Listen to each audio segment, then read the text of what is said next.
जय हिंद दोस्तों, मैं छवि श्रीवास्तव। आज बात करूंगी लोकतंत्र की, भारत की, आम आदमी की, आम जनता की, एक कॉमन मैन की। एक सवाल है मेरा कि क्या लोकतंत्र पूरी तरीके से पुलिस राज्य में बदलता जा रहा है? बीते कुछ दिनों की वारदातों को देखा जाए तो शायद हाँ। जब पुलिस कहीं पे किसी सब्जी वाले का ठेला हटा देती है, किसी सब्जी वाले के ऊपर लाठी चार्ज कर देती है, या फिर कोई एक रीसेंट एग्जांपल अगर हम लेना चाहें तो सोशल मीडिया के थ्रू एक वीडियो बहुत ज़्यादा वायरल हुई, जो कि जहाँ पे हम देख सकते हैं कि डिस्ट्रिक्ट मजिस्ट्रेट साहब एक लड़के को थप्पड़ मारते हैं और उसका फ़ोन तोड़ देते हैं। तो क्या ये सारी चीज़ें सही हैं? मैं मानती हूँ कि हर सिक्के के दो पहलू होते हैं, और इसके भी है। जहाँ पे एक तरफ पुलिस का एक अच्छा रूप देखने को मिल रहा है, जहाँ पे वो मास्क बांट रहे हैं, सैनिटाइजर बांट रहे हैं, लोगों में अवेयरनेस फैला रहे हैं, उन्हें फ्री खाना बांट रहे हैं, मगर दूसरी तरफ जो दूसरा पहलू है, क्या उसे इग्नोर किया जा सकता है? मुझे तो नहीं लगता कि किया जा सकता है। इसी मुद्दे पे आज हम डिस्कस करेंगे, और मुद्दा ही यही है आज का कि atrocities of administration over common people, जो देश का आम आदमी सफर कर रहा है इस लॉकडाउन में, इस महामारी में, इस बीमारी के अलावा। आज हम उसी मुद्दे पर बात करेंगे, और इस मुद्दे पर बात करने के लिए मेरे साथ आज जुड़े हुए हैं दिल्ली हाई कोर्ट और गुरुग्राम डिस्ट्रिक्ट कोर्ट के practising advocate Rahul Tiwari sir. Sir, मैं आपका बहुत बहुत स्वागत करती हूँ। मैं सर का इंट्रो दे दूं, और मैं पहले बता दूं इन शॉर्ट इंट्रो। तो अगर मैं शुरू करूं तो सर एक क्रिमिनल लॉयर हैं जो कि प्रैक्टिस के साथ साथ पढ़ाते भी हैं। सर ने post LLB advocate on record supreme court of India के साथ काम किया है। उनके अंडर में राम जन्मभूमि केस, जो कि बाबरी मस्जिद डिमोलिशन केस भी है। सर इसके साथ साथ इन्होंने फ्री वर्कशॉप्स कराई हैं, जो कि सर का, जहाँ तक मेरा अंदाजा है, ये 6th फ्री वर्कशॉप है, अगर मैं सही हूँ सर जी। और इसी के साथ साथ सर ने बहुत सारे फ्री वेबिनार्स कराए, जो कि शायद मेरे हिसाब से काउंटिंग में 26 फ्री वेबिनार्स सर अभी तक आप करा चुके हैं जी। और इसके साथ साथ सर ने 25 रिसर्च पेपर प्रेजेंट किए हैं, जैसे कि NLS बैंगलोर में, BHU, IIT हैदराबाद में, IIIT इलाहाबाद में, और डेनमार्क में भी, which includes national and international presentation board. और इसके साथ साथ सर ने 7 रिसर्च पेपर पब्लिश भी कराए हैं। और सर इसके ही साथ ही has been invited as a resource person by NLU Delhi, and also he has been invited as a judge for moot court competitions for several moot court competition including NLU Shimla. और अगर मैं कुछ भूल नहीं रही हूँ तो हाँ सर, इसके इन सारे इन शॉर्ट डिस्क्रिप्शन के कामों के साथ साथ सर सो लीगल नाम की एक कोचिंग में क्लैट के स्टूडेंट्स को पढ़ाते भी हैं। सो दोस्तों, this was the short and precise description introduction for Rahul sir. और अगर आप राहुल सर से कनेक्ट होना चाहते हैं किसी भी फॉर्म में, तो आप हमारे कमेंट बॉक्स में मेंशन कर सकते हैं, और सर को आप गूगल पे या लिंक्डइन पे भी सर्च कर सकते हैं, वो आपको वहाँ मिल जाएंगे। तो अब इस इंट्रोडक्शन के बाद और इस मुद्दे को बताने के बाद आइए डिस्कस करते हैं कि आखिर ये मुद्दा है क्या, और ये आजकल हमारे समाज में चल क्या रहा है। तो सर, मैं इन spite of asking you the first question कि सर ये हो क्या रहा है, या फिर मतलब ये जो अट्रॉसिटीज हो रही है एडमिनिस्ट्रेशन की साइड से कॉमन जनता के ऊपर, इसका क्या मामला है, क्या है, मैं आपसे सबसे पहले पूछना चाहूंगी कि इसका लीगल सॉल्यूशन क्या है। क्योंकि एक आम आदमी जी, एक आम आदमी शायद लीगल एस्पेक्ट पे सबसे ज्यादा अनअवेयर होता है। तो इसका हमारी तरफ से, हमारे माध्यम से अगर हम लोगों तक ये बात पहुंचा पाए, तो सर इसका एक कॉमन लीगल सॉल्यूशन क्या होगा? देखिए, कुछ भी स्टार्ट करने से पहले मैं यही कहूंगा कि आम आदमी आम आदमी की लीगल अवेयरनेस कम होती है, इसमें कोई दो राय नहीं है। पर आम आदमी गूगल से सारे लॉ पढ़ के वकीलों को लॉ पढ़ाने की भी कोशिश करता है, ये भी हमें मानना पड़ेगा। सो जो सपाट सबसे पहले एक वीडियो हमारे सामने आती है, जो कि शायद 30 या 35 सेकंड की है। सो छवि, आप मुझे ये बताओ कि मैं किसके पक्ष से पहले बोलना स्टार्ट करूं, कि मैं उस ऑफिसर का पॉइंट ऑफ व्यू रखूं, या मैं एक आम जनता के हिसाब से बोलना स्टार्ट करूं? क्योंकि 30 सेकंड का वीडियो है, उसमें से हम कुछ भी अंदाजा पूरी कहानी का हम अंदाजा नहीं लगा सकते। पर हाँ, पुलिस एट्रोसिटीज होती हैं। आप कितने भी जजमेंट्स उठा लीजिए, कितने भी इंटरनेशनल रिपोर्ट्स उठा लीजिए, तो not only police atrocities but administrative atrocities भी बहुत ज्यादा होती है। बिल्कुल बिल्कुल। और अगर हम अपने जजमेंट्स में वेरियस इंटरनेशनल रिपोर्ट्स में देखें तो इंडिया में स्पेशली कस्टोडियल वायलेंस जी सबसे ज्यादा होता है इंडिया पूरे वर्ल्ड में। और उसका एक लैंडमार्क जजमेंट भी है which is Nilavati Behara versus state of Odisha 1996, जिसमें कस्टोडियल वायलेंस को सबसे पहली बार सुप्रीम कोर्ट ने सो मोटो कॉग्निजेंस होता है कि जब कोर्ट, हाई कोर्ट या सुप्रीम कोर्ट खुद से एक कंप्लेंट को एक्सेप्ट करके उस पे एक मुकदमा स्टार्ट करती है। तो सो मोटो वहां पे जो डिकीज थे उनकी मदर ने सुप्रीम कोर्ट में एक लेटर लिखा।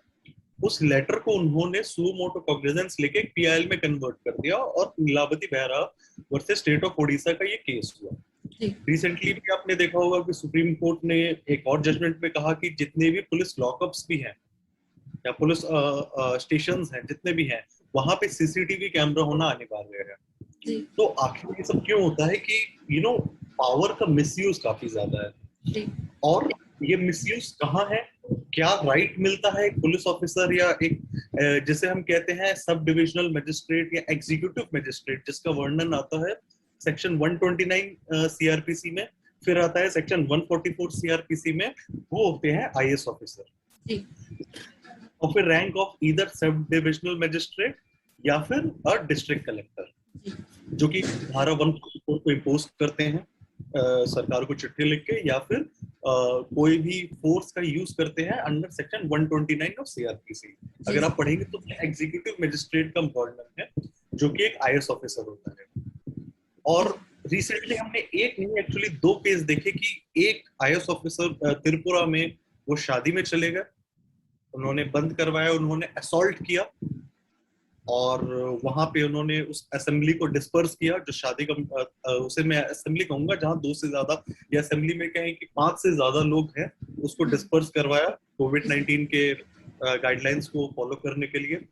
सिमिलरली यहाँ पर भी हम एक देखते हैं कि पिछले कुछ दिनों में, या शायद वो मध्य प्रदेश का है या छत्तीसगढ़ का, आई एम नॉट श्योर, तो वहां पर भी एक आईएएस ऑफिसर ने एक आदमी के ऊपर असॉल्ट किया और उसका फोन तोड़ दिया। खैर, उसकी अगर हम लोग प्राइमा फेसी वीडियो देखते हैं और लेट अस एज्यूम कि उस आदमी ने कुछ भी ऐसी प्रोवोकेटिव हरकत नहीं करी थी जिससे उस आईएएस ऑफिसर को गुस्सा आ गया, या फिर ना ही उसने किसी कोविड-19 गाइडलाइंस का उल्लंघन किया था जिसकी वजह से उस एग्जीक्यूटिव मजिस्ट्रेट को फोर्स का यूज करना पड़ा, तो पूरा गलत है।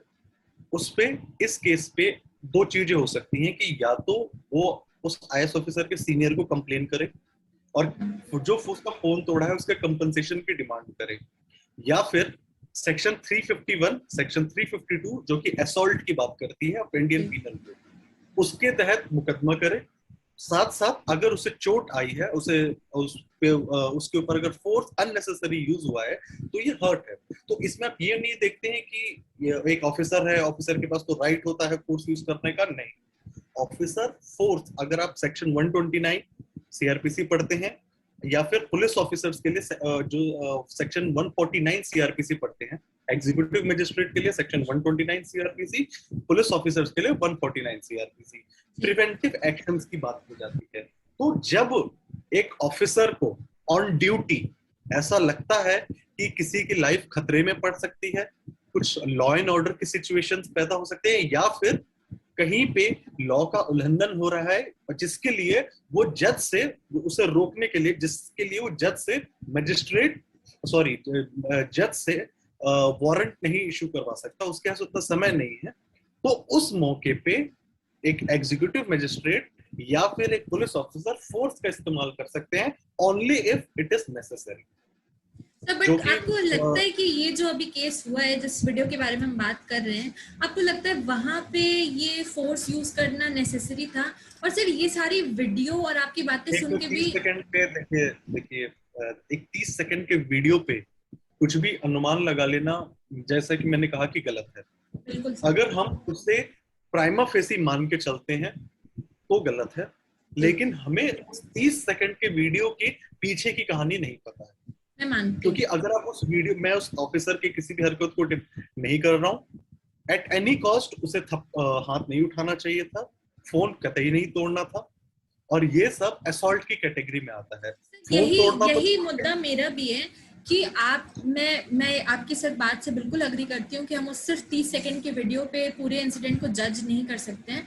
बट सर अगर उसके पहले कुछ हुआ था या उसके बाद कुछ हुआ था, जो भी हुआ हो टोटल इंसिडेंट, आपको क्या ये सही लगता है कि आप सीधे उस नहीं इंसान नहीं, ये को तो थप्पड़ पूरा मार दें एक या मिसयूज फोन ऑफ उसका पावर तोड़ है। दें? जी जी नहीं जी नहीं, एक मिसयूज ऑफ पावर तो है ही, जी, एक शोकेस ऑफ मेंटेलिटी भी है बिल्कुल बिल्कुल ऑफिसर सर। समाज सर कि बहुत मैं सही एक बात कही ऑफिसर, आपने, बिल्कुल सर। एक ऑफिसर हूँ।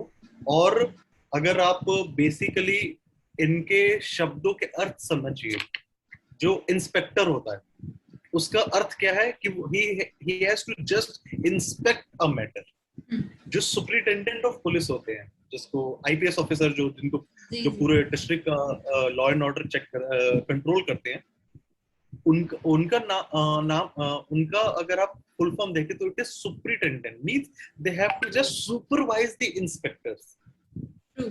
सो इन सब चीजों में अगर आप देखते हैं तो इसमें एक शोकेस मेंटेलिटी कहीं नहीं है।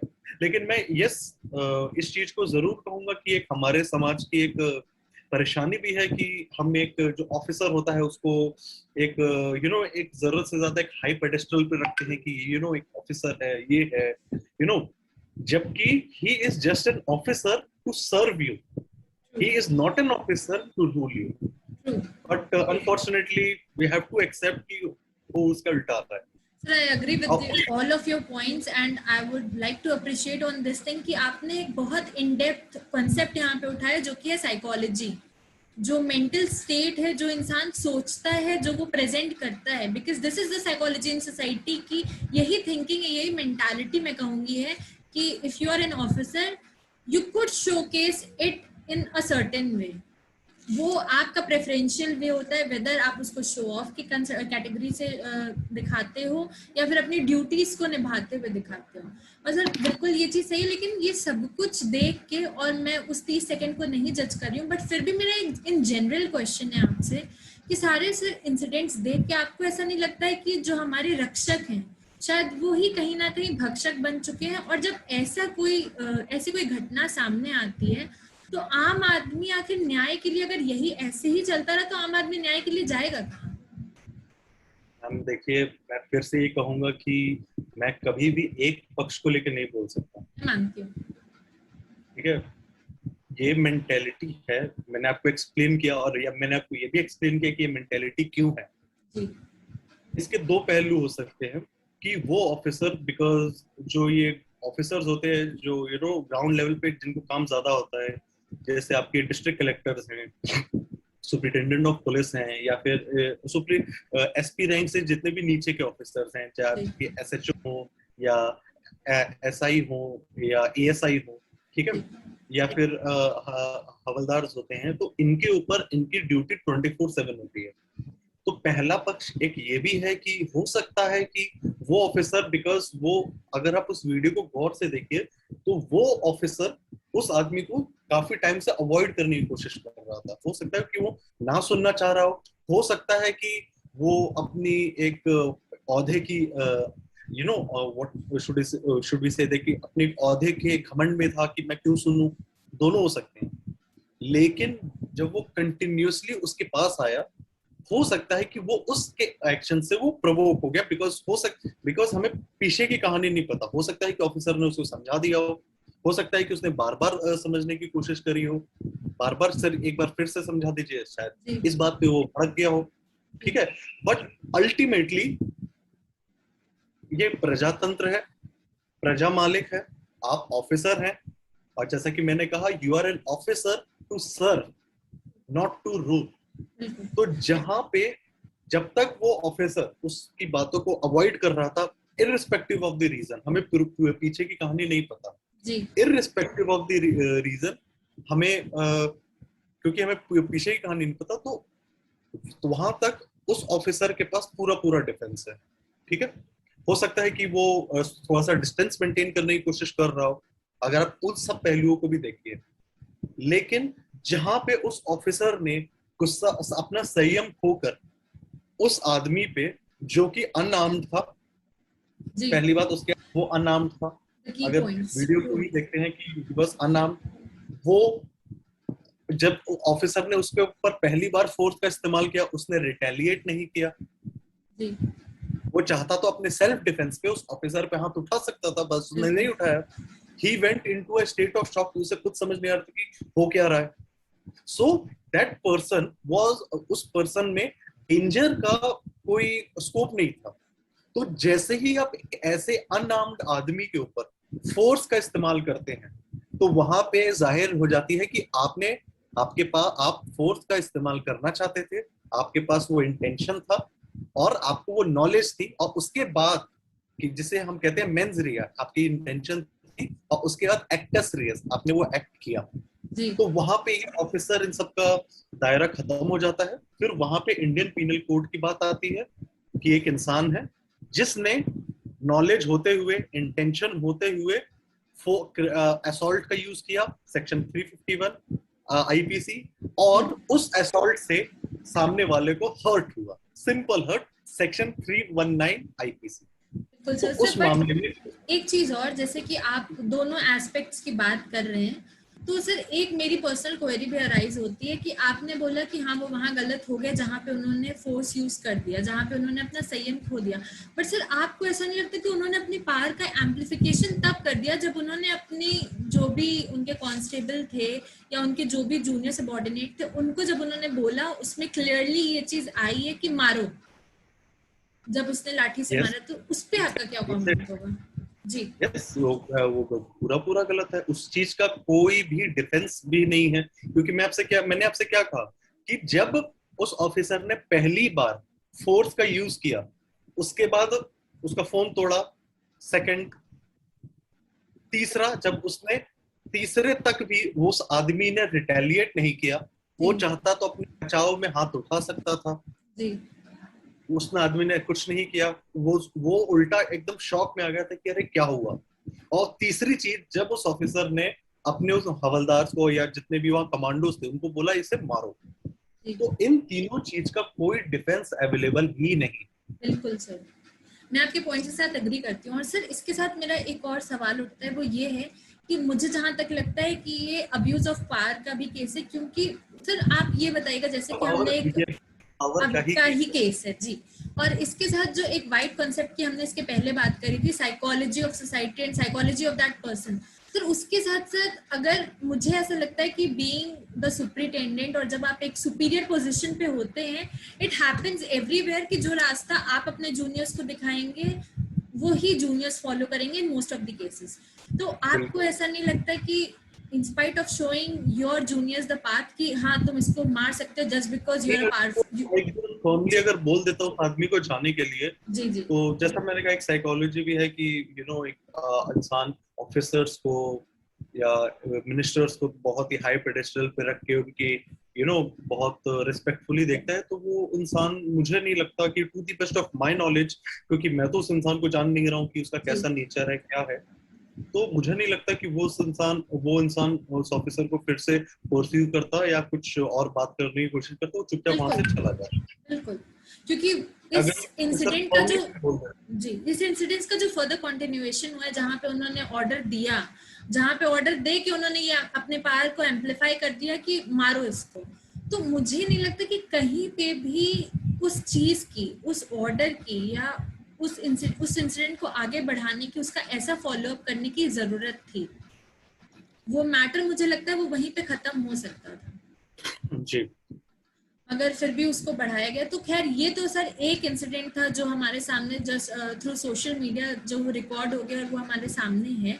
बट सर ऐसे तो ना जाने कितने इंसिडेंट्स रोज हो रहे हैं और होते ही होंगे। और सर जहां तक मुझे लगता है, to the best of my knowledge, कोई भी इंसान इस समय पैंडेमिक के टाइम पे अपने घर से बाहर जाने के लिए खुशी खुशी तो नहीं जाएगा, अनटिल एंड अनलेस कोई नेसेसिटी हो। और होते हैं कुछ केसेस ऐसे भी होते हैं जहाँ पे लोगों को बाहर घूमना, एंड आई डोंट नो कि वो लोग कौन है इस पैंडेमिक में, बट तो स्टिल वो there are daily wage people. Labourers हैं, डेली वेज लेबरर्स हैं, या उनकी पूरी है कि दैट इज अगर अ वो सेपरेट सेक्शन ऑफ सोसाइटी। वो अगर बाहर निकल के हर दिन पैसे नहीं कमाएंगे तो शाम को बिल्कुल बिल्कुल बिल्कुल। उन्हें भूखा सोना पड़ेगा। तो obviously and we have to check that thing also.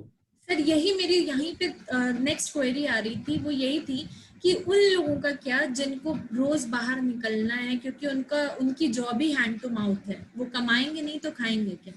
तो उन लोगों के साथ भी जब ऐसे इंसिडेंट्स होते हैं तो वो आखिर क्या करें, उनको जस्टिस कैसे प्रोवाइड कराई जाए? सबसे पहले तो आपको लीगली अवेयर होने की जरूरत है। बिल्कुल। उस चीज को लेके लोगों को उस कानून के बारे में जागरूक होने की जरूरत है। जैसे सबसे पहली बात, हर्ट तो बात की चीज होती है, सबसे पहले असॉल्ट आता है। आदमी असॉल्ट करेगा तभी सामने वाले को हर्ट होगा। ठीक, तो सबसे पहले असॉल्ट को आपको समझना चाहिए कि असॉल्ट क्या होता है। असॉल्ट का मतलब ये नहीं है कि कोई सामने से आया और आपके ऊपर उसने हाथ उठा दिया। असॉल्ट सिर्फ इस चीज को नहीं कहते हैं। असॉल्ट का मतलब ये भी है कि आदमी कुछ ऐसा एक्ट करने के लिए प्रिपेयर कर रहा है, या इनडायरेक्टली नुकसान पहुंचाने के लिए, या फिर सामने वाले को एक उसकी साइकोलॉजी में उस चीज को डाल रहा है कि अब मैं तुम्हें हर्ट करने वाला हूं। जैसे कि एकदम बट असॉल्ट में मेयर यूज ऑफ वर्ड्स, अगर आप उसकी डायरेक्ट की डेफिनेशन पढ़ते हैं तो mere use of words is not an assault, but any preparation और any use of criminal force with the intention, मतलब उस एक इंटेंशन के साथ सामने वाले को हर्ट करने के लिए अगर आप असॉल्ट करते हैं तो वो असॉल्ट में आएगा। और इनडायरेक्टली वाली जो मैंने बात कही थी, इनडायरेक्टली में ये भी असॉल्ट में ये भी आता है कि जब आप नॉट ओनली हर्ट की जब आप सिर्फ उसे मार रहे हैं, वो ना केवल वो असॉल्ट है। आपने जैसे सपोज करिए आप एक कुत्ता चेन से बंधा है, आपने उस कुत्ते को उसके सामने वाले के ऊपर अनलीश कर दिया, उस कुत्ते ने जाके उसको काट लिया, this is also an assault. या फिर एकदम से आप एकदम खड़े हो गए और उसके दिमाग में इस चीज को आपने नॉलेज दे दी कि बस अब मैं उसे मारने जा रहा हूं, ऑल्दो मैंने उस पर हाथ नहीं उठाया, this is also an assault. या फिर एक मैं जजमेंट के बारे में आपको बताना चाहूंगा, जादू नंदन सिंह वर्सेस एम्परर, ये आजादी से पहले का एक जजमेंट है पटना हाई कोर्ट का, it is still not over ruled और बहुत इंपॉर्टेंट जजमेंट है। उसमें ये कहा है कि अगर कोई ऑफिसर आपसे जबरदस्ती कहीं सिग्नेचर करवाए आपके कंसेंट के बिना, या आपका, बिकॉज वो थंब इम्प्रेशन की बात थी, बट उस चीज को हम लोग अप्लाई कर सकते हैं सिग्नेचर के ऊपर भी, कि अगर कोई ऑफिसर आपसे जबरदस्ती थंब इम्प्रेशन लेने की भी कोशिश करता है या थंब इम्प्रेशन लेता है ऑन ए ब्लैंक पेपर, या कोई ऑफिसर छोड़िए कोई भी आदमी, तो वो भी असॉल्ट की कैटेगरी में आता है। तो असॉल्ट सिर्फ ये नहीं है कि आपने उसको ऊपर हाथ उठा दिया। असॉल्ट जो एक ये शब्द है, ये एक बहुत वाइड शब्द है। तो इसलिए मैं सोचा कि इसको थोड़ा सा मैं आपको डिटेल में करके समझा दूं। और इस चीज का अगर कोई आदमी करता है, चाहे वो कोई ऑफिसर हो या कोई आम नागरिक हो, उसमें 352 में सेक्शन 352 ऑफ आईपीसी में उसे सजा मिलती है। Although it's a bailable offence, it's a non cognizable offence. Non cognizable offence का मतलब होता है कि पुलिस को उस एक्यूज को अरेस्ट करने के लिए पहले कोर्ट से वारंट लेना होगा। एंड असॉल्ट में, सिर्फ असॉल्ट में, मैं हर्ट की बात नहीं कर रहा हूँ, सिर्फ असॉल्ट में 3 महीने तक की सजा होती है, या फिर 500 रुपए की फाइन। सर इतने सारे लीगल नॉलेज से एनलाइटन करने के लिए सबसे पहले तो थैंक यू वेरी मच, क्योंकि मुझे लगता है कि जितने लॉ स्टूडेंट्स या कॉमन मैन भी अगर इसको देखता है इस वीडियो को, तो मुझे लगता है उनकी लीगल नॉलेज बहुत ज़्यादा वाइडली बढ़ जाएगी। So thank you very much for that. And sir just because we are talking about solutions, so मेरे दिमाग में एक और सवाल आया, जस्ट स्मॉल वन, कि जो ये चीज़ें हो रही हैं, मुझे नहीं पता कितनी हद तक सही है कितनी हद तक गलत है। मुझे सबसे अच्छी चीज तो ये लगी कि हम दोनों पर्सपेक्टिव्स के बारे में, हाँ फिर भी हम दोनों, बिल्कुल सर, लेकिन फिर भी हम दोनों एस्पेक्ट्स के बारे में बात करते हुए चल रहे हैं। We are not blaming someone directly और intentionally, that is the thing which I really like about this video. But तो ऑल्सो वन थिंग कि ये सारी चीजें हो ही क्यों, because prevention is always considered better than cure.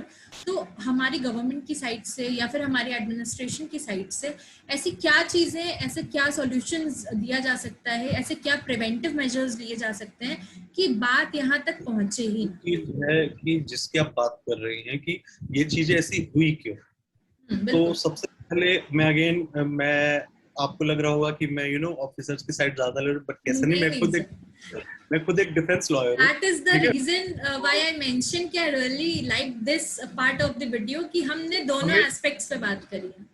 जी, देखिए कंटेंट क्या है। कंटेंट है कि पुलिस ऑफिसर या फिर एग्जीक्यूटिव मजिस्ट्रेट जो आईएएस ऑफिसर है असॉल्ट किया, जी क्या ये हो रहा है या नहीं हो रहा है, ये भी हमें एक्सेप्ट करना पड़ेगा कि ये समाज में बहुत ज्यादा हो रहा है। बिल्कुल लेकिन किस कंटेक्स्ट में हम इसे ले, उसके लिए हमें दोनों पक्ष को देखना बहुत जरूरी होता है। बिल्कुल। तो जो आपका था कि ये चीजें क्यों हो रही हैं, तो इसका भी मैं आपको दो पहलू दूंगा। सबसे पहली बात, भगवत गीता में जैसे कहा है कि आपके साथ कुछ भी हो रहा है, अच्छा या बुरा, उसके लिए आप स्वयं जिम्मेदार हैं। सबसे पहली बात, अगर मैं इसको पास्ट में ले जाऊं तो सबसे पहले आपको वोट देते टाइम एक सही इंसान को वोट देना चाहिए था। बिल्कुल मैं उससे भी आगे बढ़ जाता हूँ, चलिए मैं त्रिपुरा के इंसिडेंट्स में आ जाता हूँ। जब आपको 10 बजे तक की परमिशन थी, आपको क्या जरूरत थी 10 बजे के बाद शादी कंटिन्यू करने की? क्या उस समय बिल्कुल पब्लिक की गलती नहीं है? बिल्कुल है सर, बिल्कुल है। जब ये रिसेंट वाली वीडियो पे आ जाइए, जब वो ऑफिसर आपको लग रहा है उसके एटीट्यूड से कि वो थोड़ा गुस्से में है, या वो थोड़ा सा अड़ियल है, या कुछ या वो अभी बात करने के वो बात अभी नहीं कर सकता है, कुछ भी हो सकता है वो काम, बिकॉज एक चीज जिसमें नोटिस ये भी करी गई थी कि वो ऑफिसर उसे दूर रहने के लिए भी थोड़ा सा बोल रहा था कि थोड़ा दूर रहे, या शायद उसे धक्का देने की भी कोशिश कर रहा था स्टार्ट से। तो जब वो कह रहा है आपका, तो आपको भी क्या जरूरत थी कि जबरदस्ती बात करने की? ठीक है, मैं एक छत्तीसगढ़ वाले इंसिडेंट को एक एक्सेप्शन रखता हूँ कि उसमें हमें वहां पे ऑफिसर की पूरी पूरी गलती हो गई थी जब उसने फोर्स का यूज कर लिया, तो उसमें उसका कोई डिफेंस नहीं है। लेकिन एक बार के लिए हम त्रिपुरा वाले इंसिडेंट्स में देखें, आपको परमिशन है 10 बजे तक की, क्या जरूरत थी कि आपने 10 बजे के बाद कंटिन्यू करी? और इतनी बिल्कुल लार्ज मानती असेंबली के लिए एक जजमेंट मैंने और लिखा हुआ था इस बारे में, कि जो एक टकर्स का जजमेंट था 1882 बॉम्बे हाई कोर्ट का, हूँ। ये मैं बात कर रहा हूँ एग्जीक्यूटिव मजिस्ट्रेट के पॉइंट ऑफ व्यू से, सेक्शन 129। तो उसमें बॉम्बे हाई कोर्ट ने ये कहा था कि जो रिलीजियस फंक्शंस होते हैं या रिलीजियस असेंबली होती है, उसको भी हम इलीगल असेंबली के कैटेगरी में डाल सकते हैं, if if that assembly if that assembly is likely to cause disturbance to public peace, likely to cause disturbance to public peace। तो क्या जरूरत थी? अब आ जाइए ऑफिसर पॉइंट ऑफ व्यू से कि आखिर ये हो क्यों रहा है। जब हमारी सरकार ने एक इतने सारे, पता नहीं, मुझे तो वो फिगर्स याद नहीं आ रहे कि कितने हजार करोड़, कितने लाख करोड़ का बजट दे दिया कि ये करना है वो करना है। आई गेस 1 साल हो चुका है, आज भी लोगों के पास हेल्थ केयर तो चलिए बहुत बड़ी चीज हो जाती है, although health care is our fundamental right, right to health is our fundamental right under article 21, and article 21 तो इमरजेंसी में भी सस्पेंड नहीं हो सकता। जी ये तो आपका फंडामेंटल राइट है, लेकिन मैं फिर भी कहता हूँ ये तो बहुत बड़ी चीज है, ये आपको मिलनी चाहिए। ये तो आपका राइट है, आपको मिलनी नहीं चाहिए, ये आपका राइट है, राइट ये है, आपसे कोई ले नहीं, ये ये आपसे ऑलरेडी कोई ले नहीं वेस्टेड है। सकता। जी जी, ये आपसे कोई ले नहीं सकता। लेकिन जो आपको मिलनी चाहिए थी, जो आपके लीडर्स ने टीवी पे, मैं यहाँ पे सारे पार्टीज के लिए कवर कर रहा हूँ, कि जो अपने भाषण में दिया था कि हमने इतने बजट हमने पास किया है ताकि कोविड रिलीफ फंड में ये जाए, चाहे वो जाए, कि इतने फूड्स मिले, इतने लोगों को अनाज मिलेगा, ये होगा, लोगों को कंपनसेशन मिलेगा, आखिर वो नहीं हुआ। And we have to accept this, क्योंकि यहाँ पे एडमिनिस्ट्रेटिव फेलियर के साथ साथ लेजिस्लेटिव फेलियर बहुत बड़ा है, legislative as well as executive failure है, जिसकी वजह से लोगों के पास वो मूल सुविधा नहीं है, लोगों के पास इनफ सेविंग्स नहीं है, इसीलिए अंत में उन्हें बाहर जाके काम करना पड़ रहा है इस कोविड-19 महामारी में। बिल्कुल। तो अगर आप इसे दोनों पहलू से देखते हैं, तो ये चीज है। और इसके आगे के लिए एक चीज और है कि वो फोन तोड़ने वाली चीज, कि वो फोन टूट गया, उसका क्या होगा उस ऑफिसर का। तो मैं ये चीज बता दूं कि सेक्शन 129 सीआरपीसी अलाउ करता है, sub clause 2 of 129 CrPC allow करता है कि ऑफिसर फोर्स यूज कर सकता है, और अगर उससे वो असेंबली डिस्पर्स नहीं हो रही है तो 130 सेक्शन 130 सीआरपीसी में वो मिलिट्री का भी यूज हेल्प ले सकते हैं, ठीक है, to disperse that illegal assembly. Okay, और military means here I would say that it's called paramilitary, जो आपके सीआरपीएफ होते हैं। तो उसमें भी उन्हें हिदायत होती है कि they have to cause minimum loss to life and property.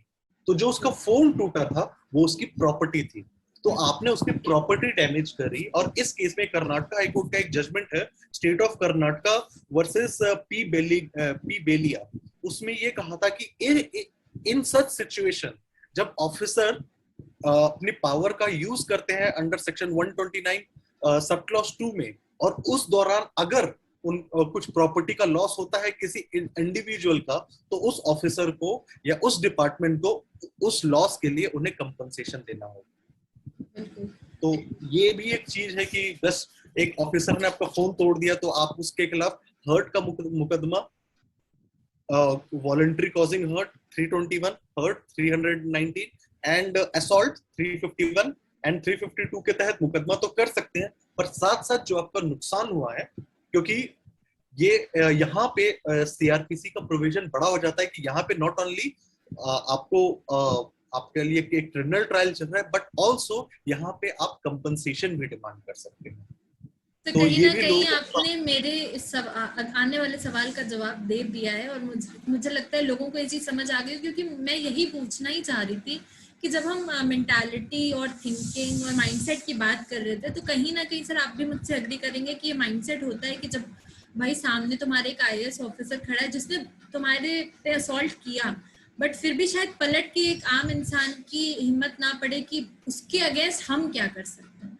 But sir thank you very much. मैं तो यही बोलूंगा कि ऑल्दो प्राइवेट डिफेंस में वो इंसान, कोई भी इंसान, अगर उसे लगता है कि उसने कुछ गलत नहीं किया, वो अनआर्म्ड है और उस पर बेवजह असॉल्ट हो रहा है, तो प्राइवेट डिफेंस में वो भी पलट कर बात कर सकता है। बट आई वुड से प्रैक्टिकल ये है कि अगर आप पे कोई असॉल्ट कर रहा है तो इंस्टेंट आप पलट के मारने के बजाय कोशिश करिए उसे रोकने की। तो वो एक बेटर सॉल्यूशन होगा कि जो क्रिमिनल ट्रायल की तरफ भी नहीं जाएगा और आपके ऊपर असॉल्ट भी नहीं होगा। बिल्कुल sir. Sir thank you very much. मुझे लगता है ये बहुत ही ज़्यादा इंफॉर्मेटिव वीडियो साबित होने वाली है, because we have discussed a lot of legal aspects और लीगल सेक्शंस, सब कुछ जनरल लीगल नॉलेज सब कुछ प्रोवाइड करी है हमने। एक चीज और मैं मेंशन करना चाहूंगा कि प्लीज लोगों को भी ये कहूंगा कि थोड़ा सा ऐसे वीडियोस को देखे। ठीक है, उस वीडियो में मैंने कहा उस ऑफिसर के पास कोई अब डिफेंस अवेलेबल नहीं है कि उसने ऐसा क्यों किया। ऑल्दो जो ऑफेंस हुआ है वो कंपाउंडेबल इन नेचर है, मींस पार्टीज कॉम्प्रोमाइज कर सकती है, क्योंकि कंपाउंडेबल भी जरूरी होता है कि जो ऑफेंस, जो पेटी ऑफेंस होते हैं, जो स्मॉल ऑफेंस होते हैं, उसमें भी कानून आपको राइट देता है कि आप कॉम्प्रोमाइज आपस में कर सकते हैं। बट लोगों से मैं ये भी अपील करूंगा कि थोड़ा ऐसे वीडियोस को तवज्जो भी कम दें, बिकॉज अगर आप इस तरीके की वीडियो को इंपॉर्टेंस दे रहे हैं तो जाहिर से आता है आप दूसरे वीडियोस को भी इंपॉर्टेंस देंगे कि जो थोड़े से फैब्रिकेटेड वीडियोस होते हैं, और इस तरीके से आप फेक न्यूज को भी बढ़ावा दे देते हैं। तो इनडायरेक्टली आप खुद भी एक क्राइम को या किसी एक प्रोपोगंडा को बढ़ावा देते हैं। और आपको अगर ऐसा लग रहा है कि एक स्टिंग ऑपरेशन भी तो एडमिसिबल है कोर्ट में, हम तो एक स्टिंग ऑपरेशन कर रहे हैं, हमें खुद एक बना रहे हैं, then mind you Jessica Lal case में ऑल्दो स्टिंग ऑपरेशन को as an evidence, as an electronic evidence under section 65B of Indian evidence act admissible किया गया था, बट एक स्ट्रिक्ट हिदायत थी कि सिर्फ जो आपके अथॉरिटीज हैं वो अगर किसी ट्रुथ को डिस्कवर करने के लिए करते हैं, then only it is admissible. Similarly जो हमारे एक डीयू की प्रोफेसर थी, उनके ऊपर एक लीडिंग न्यूज चैनल ने एक फेक स्टिंग ऑपरेशन करा था और उनके ऊपर मानव तस्करी का आरोप लगाया था, बिकॉज ये चीज जरूरी होती है नो, बिकॉज लोग फिर क्या करते हैं, एक वीडियो को बहुत जल्दी वायरल करते हैं, हर एक व्हाट्सएप में भेजना, इंस्टाग्राम पे भेजना, हर एक, अब तो इतने सारे सोशल मीडिया, तो ये चीज आपको बतानी जरूरी है कि because of that sting operation, वो फेक स्टिंग ऑपरेशन, उस डीयू के प्रोफेसर का करियर खराब हो गया।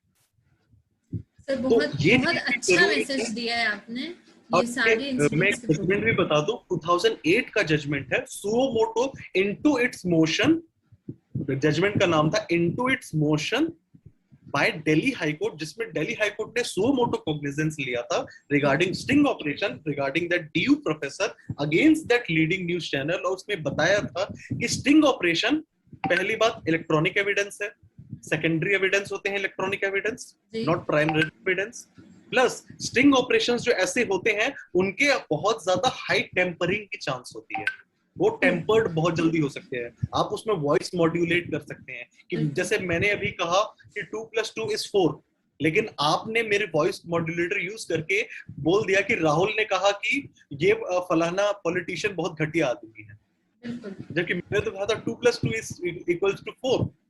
दूसरी चीज, ऐसे ही स्टिंग ऑपरेशन का हवाला लेके जो मीडिया हाउसेज हैं, आई वुड से, बिकॉज सबसे पहले रिक्वेस्ट करूंगा कि न्यूज देखना थोड़ा कम करिए, ठीक है, आपकी मानसिक स्थिति के लिए बेहतर रहेगा। तो ऐसे वीडियोस का हवाला लेके ही लोग मीडिया ट्रायल बहुत ज्यादा कर देते हैं, मीडिया हाउसेज हैं। तीसरी चीज, ऐसे वीडियोस में बहुत ज्यादा चांसेस होते हैं इंड्यूसमेंट की, मींस जो वो आदमी को आप देख रहे हैं, हो सकता है कि उसे इंड्यूस किया गया हो। जैसे सपोज करिए मेरी आप वीडियो रिकॉर्ड कर रहे हो, ठीक है, बगल में एक आदमी खड़ा है जिसकी फोटो इस वीडियो में नहीं आ रही, और उस आदमी ने मेरे पर बंदूक तानी हुई है, और वो मुझे कह रहा है कि नहीं, अब इस वीडियो में बोल, ये चीज कन्फेस करो कि मैं ड्रग पेडलर हूं, या मैंने इस गलत काम में इन्वॉल्व हूं, या मैंने ये किया है या वो किया, या किसी के बारे में गलत बात बोलो कि ये वो फलाना ऑफिसर एक क्रिमिनल है, वो फलाना ऑफिसर घूस लेता है। तो लोग जो देख रहे हैं वीडियो को, वो तो समझेंगे कि नहीं, एडवोकेट राहुल तिवारी तो एक्सपोज कर रहे हैं, बट उन्हें तो नहीं पता कि बगल में एक आदमी जिसकी वीडियो में नहीं, जो वीडियो में नहीं आ सका है, उसने मेरे ऊपर बंदूक तानी है, और उस डर से मैं ये बोल रहा हूँ।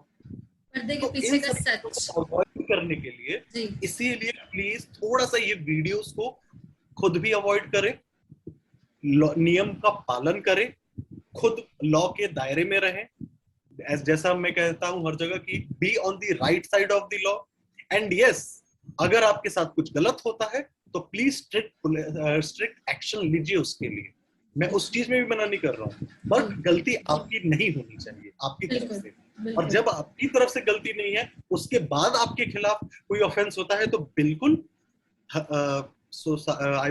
What should I say that, जब आप सच्चाई के साथ है तो थोड़ा समय जरूर लगेगा, लेकिन इंसाफ आपको जरूर मिलेगा।